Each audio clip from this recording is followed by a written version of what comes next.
Jadi manusia itu mempunyai 4 potensi. Dari apa? Dari batin, hati. Ya, potensi itu ada al-qalb. Al-qalb itu hati. Ar-ruh, ya, ruh itu jiwa. Ya, an-nafsu. Nafsu itu juga bagian dari jiwa itu sendiri. Al-aqal itu akal. Jadi secara etimologis, ya, al-qalb itu qalaba, itu bolak-balik, makanya disebutnya hati. Qalb. Ya. Hati itu kadang merasa bahagia, kadang juga ngerasain susah. Kadang dia rajin ibadah, kadang dia malas ibadah, itu hati itu. Ya, makanya sebagian dari untayan doa yang diajarkan oleh Rasulullah SAW, salah satunya itu ya muqallibal qulub, ya muqallibal qulub tsabbit qalbi ala dinik wa ala ta'atik wa ala syukrik wa ala ibadatik. Itu doa tuh. Itu kalau kita biasanya di pesantren di akhir-akhir tahiyat itu juga diselipkan itu, atau di sujud kita, karena memang yang maha membolak-balikannya Allah Subhanahu wa ta'ala.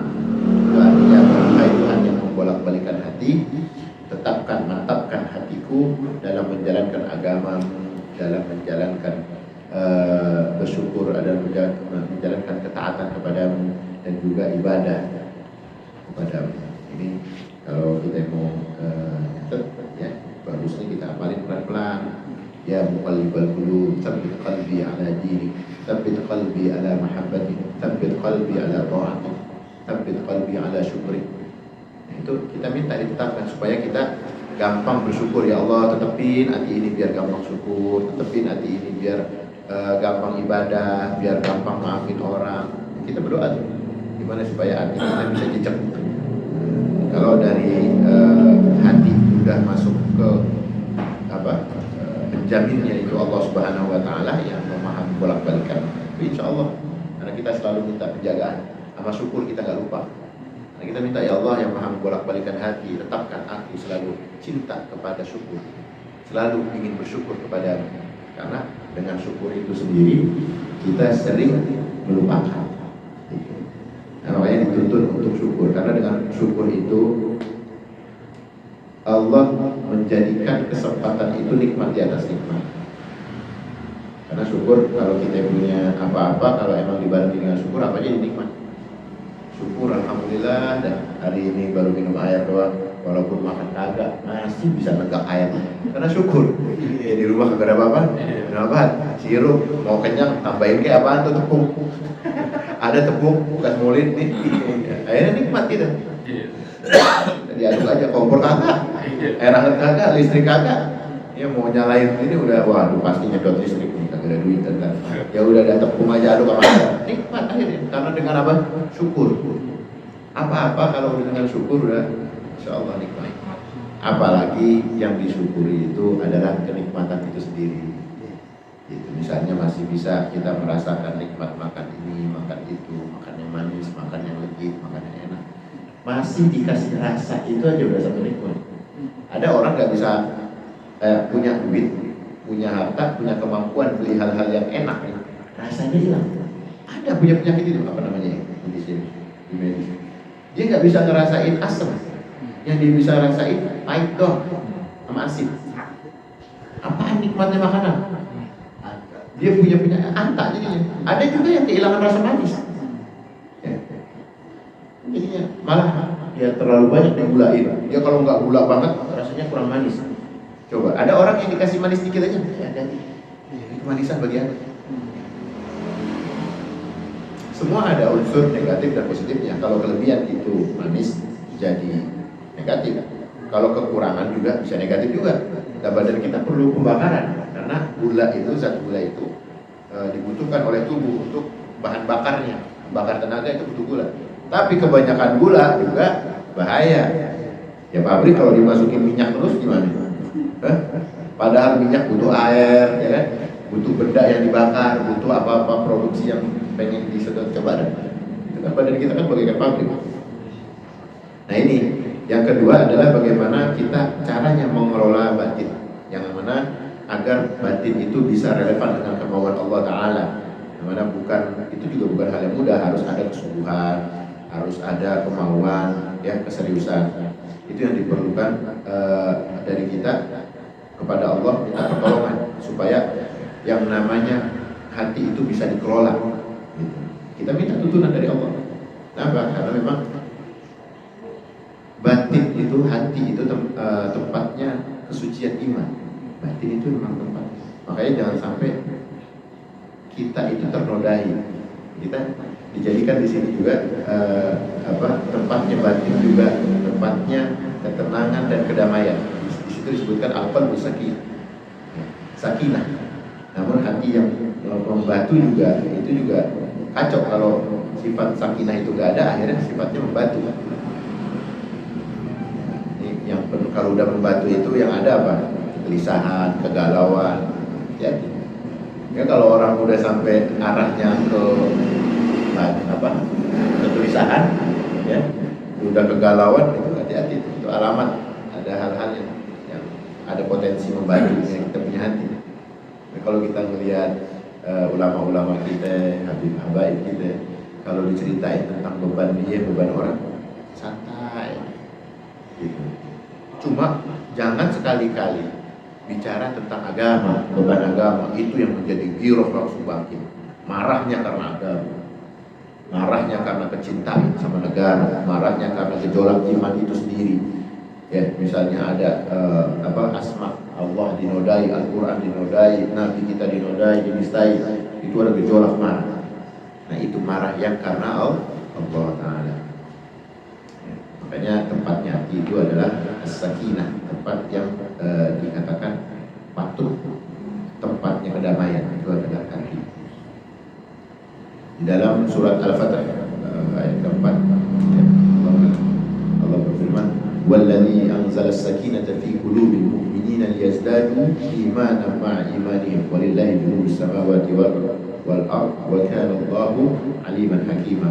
Dialah yang telah menurunkan ketenangan di dalam hati. Anzala as-sakinah, dialah Allah yang menurunkan ketenangan dalam hati orang-orang mukmin supaya keimanan mereka bertambah kuat. Di samping itu juga keimanan mereka yang telah ada itu adalah kepunyaan Allah. Yang ada tentara langit dan bumi adalah Allah Ta'ala yang maha kuasa daripada kepemilikan itu, dan Allah maha bijaksana. Nah, ini hati itu dijadikan oleh Allah as-sakinah, ya. Itu karena kita mengimani bahwa yang memiliki kuasa ini adalah Allah Ta'ala, total semua. Tentara langit dan bumi ini milik Allah. Makanya kalau kita mengimani daripada ayat tersebut, Allah turunkan untuk sakinah, ketenangan. Ya, memang udah begini, memang udah kita kayak begini, kita udah usaha, udah merujuk sama Allah. Itu salah satu yang bisa menenangkan hati kita. Jadi makanya betapa indahnya bila hati kita ini hidup tenang, nggak gelisah. Itu udah indah banget hidup kalau udah tenang, tentram, sakinah. Juga hati juga di saat dia tidak nyaman dan gelisah, kecewa, marah dan sebagainya, itu merupakan bentuk lahiriah yang memang dia emang tempatnya juga gitu. Dan pada hakikatnya itu bentuk dari aktualisasi hati. Ya kan, itu kelihatan tuh orang gelisah, orang marah, orang galau, ya kan? Itu sebetulnya kelihatan ke zahirnya, tapi itu bentuk dari aktualisasi hati itu sendiri. Makanya apabila hati tenang dan damai, maka semua bentuk perbuatan lahiriah akan indah dan mempesona. Artinya nggak ada tuh mau galau, marah, ya. Itu sifat dari bagaimana dari hati keluar. Kalau kita udah mengerti bahwa hati itu adalah saraf tempatnya kedamaian, maka waktu keluar kelahiriannya itu pun akan damai, tenang. Ini maka perbuatan itu adalah cenderung kepada hal-hal yang sifatnya kembali kepada hati itu sendiri. Ya. Di dalam surat Al-Baqarah ayat 225 Allah berfirman, "La yu'akhidukumullahu bil-lagwi fi aymanikum, walakin yu'akhidukum bima kasabat qulubukum, wallahu ghafurun halim." Allah tidak menghukum kamu disebabkan sumpahmu ya, yang tidak dimaksud untuk bersumpah, tapi Allah menghukum kamu disebabkan sumpahmu yang disengaja untuk bersumpah oleh hatimu. Dan Allah Maha Pengampun lagi Maha Penyantun. Jadi yang dikatakan tadi, orang bisa dikatakan bisa dan tidaknya itu karena ada sifat-sifat yang koneksi zahir sama hati sama batin itu memaksiati Allah. Gitu. Misalnya kayak dia bersumpah, zahirnya bersumpah, batinnya juga bersumpah. Nah itu akan dihukum oleh Allah. Sumpah dah, kalau begini gue kesel banget gue ini, nah gitu. Kan ada orang kalau ngomong sumpah-sumpah begitu, itu dihukum sama Allah. Ya. Tapi kalau ada orang yang sebab sumpahnya itu tidak bermaksud dari hati, marahnya itu marah yang enggak lahir dari hati. Ya Allah, kenapa dia begini amat, kenapa ini? Hatinya enggak begitu. Ya. Bawa-bawa sumpah nih, bener kan? Kayaknya kan itu dia. Itu sumpah, dia pengen ngomong sumpah, takut, hatinya enggak. Iya, hatinya maka enggak ngomong iya. Nah ini di dalam ayat tadi dikatakan Allah tidak akan menghukum ya, satu di antara kamu disebabkan sumpahmu yang tidak dimaksud. Kalau dia marah, dia apa, dia nggak maksud ngata bininya, dasar lo begini gitu kan. Itu cuma di lisan, pengen merelaksasikan dirinya itu sebagai pemimpin, mengajarkan itu untuk jejak dirinya supaya jangan main-main gitu. Ya itu nggak jadi. Allah nggak menghukum itu. Karena apa? Karena yang dikatakan di situ, walakin yu'akhidukum bima kasabat qulubukum. Allah akan menghukum dari kalian yang memang hati kalian itulah pancaran daripada apa? Daripada sumpah-sumpah itu. Ya, makanya kalau lagi kita marah sama bocah, marah sama bini, yang tempat naungan marah kita, marah sama murid, ya, kita punya murid kita marah, ya itu naungan Allah ada di situ. Ente ngomong pakai hati, masya Allah, kena di situ. Gitu. Dasar anak kagak tahu diri, kagak tahu diuntung, begini. Gitu. Murid kagak tahu diuntung. Jadi kalau hati gurunya itu terkoneksi dengan sumpah kepada Allah dengan keimanannya, jadi. Tapi kalau dia marah cuma untuk menunjukkan kehati-hatian dia atas peringatan, itu nggak sampai di hatinya, nggak akan terjadi, nggak akan dihukum. Padahal kalau penghukuman itu terjadi, yang nggak enak juga gurunya sendiri, orang tuanya sendiri. Kalau kita ngomongin anak, anak kagak tahu diuntung, misalnya, sampai tua kita nggak pernah nguntungin. Sampai tua tuh anak kagak nguntungin. Habis sumpahnya dia keluar dari hati. Gitu. Maka kalau memang udah pernah ya dengan keajahilan kita, keawaman kita pernah begitu, istighfar sama Allah. Sering-sering sedekah, minta itu ditarik oleh Allah. Kita mengharapkan as-shadaqatu tudfi'ul bala. Kita pengen sedekah kita itu menjadi penawar daripada bala itu sendiri. Ya kita kan nggak tahu ya berapa banyak kita punya kealpaan ngomong, berapa banyak kita punya kealpaan sumpah sama orang-orang terdekat ya, terutama sama orang-orang yang di bawah derajatnya di bawah kita, anak, istri, murid, teman yang udah pernah berjasa, itu bakal di bawah kita itu. Teman kita sering bantuin kan di bawah utang jasa kita. Kita yang ngomong kagak-kagak. Jadi makanya kita diminta di Ta'lim Muta'alim, pernah kita bahas kemarin, disuruh milih guru, disuruh milih orang tua. Jangan sampai salah milih guru, jangan salah milih orang tua asuh misalnya, yang kelihatan gampang banget ngomongin sumpah, serapah, keluar yang kagak-kagak. Jangan berteman juga sama yang jelek-jelek. Bisa jadi dia di saat berjasa sama kita, dia ngomongnya udah gak enak, ngomongnya juga jelek.